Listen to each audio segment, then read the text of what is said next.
शफक, तुमने इतनी बड़ी खुशखबरी हमसे छुपाई?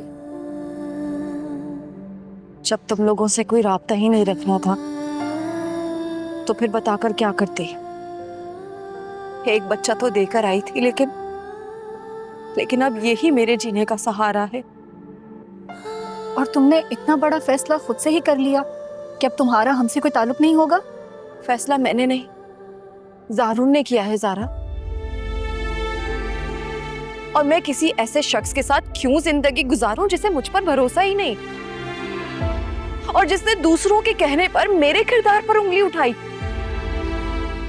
इस बात का दुख मुझे भी है, और मैंने भाई से कहा कि दुनिया चाहे कुछ भी कहती रहे, शफक को हमसे ज्यादा कोई नहीं जानता।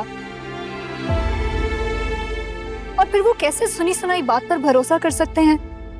भाई कहते हैं कि मैंने खुद उससे उसके बचपन के दोस्त यासिर के साथ बातें करते हुए सुना है, और वो उसके साथ मिलकर मुझसे तलाक लेने के मंसूबे बना रही है। कौन यासिर? कौन सा दोस्त? ज़ारा, मैं किसी को नहीं जानती हूँ। क्या मतलब?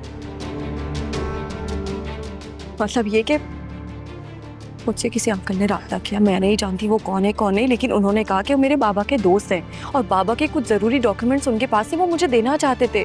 मैं बस वहाँ वो रिसीव करने गई थी तो मुझे पता चला वो अंकल नहीं थे, तो उन्होंने किसी और को भेजा। वो कौन लड़का है, उसका क्या नाम है, मैं कुछ नहीं जानती हूँ। मुझे यकीन है शफक कि भाई को तुमसे बदगुमान करने के लिए किसी ने यह घटिया चाल चली है। अगर तुम परेशान ना हो, मैं इस साजिश का पता लगाकर रहूंगी। लेकिन शफक, एक बात मुझे समझ नहीं आई। क्या? राशिद यहाँ क्यों आया था? और तुमने उससे बात कैसे कर ली? लेकिन तुम्हें कैसे पता कि राशिद यहाँ आया था? उस रोज भाई तुम्हें मनाने के लिए आए थे। उन्होंने तुम्हें राशिद के साथ बातें करते हुए देखा और वापस लौट गए, और उनके दिल में तुम्हारे लिए बदगुमानी और बढ़ गई। ज़ारा, मैं जब से यहाँ आई हूँ ना, राशिद ने मेरा पीछा करना नहीं छोड़ा, और मुझे नहीं मालूम कि उसे कैसे पता चला मैं यहाँ रहती हूँ।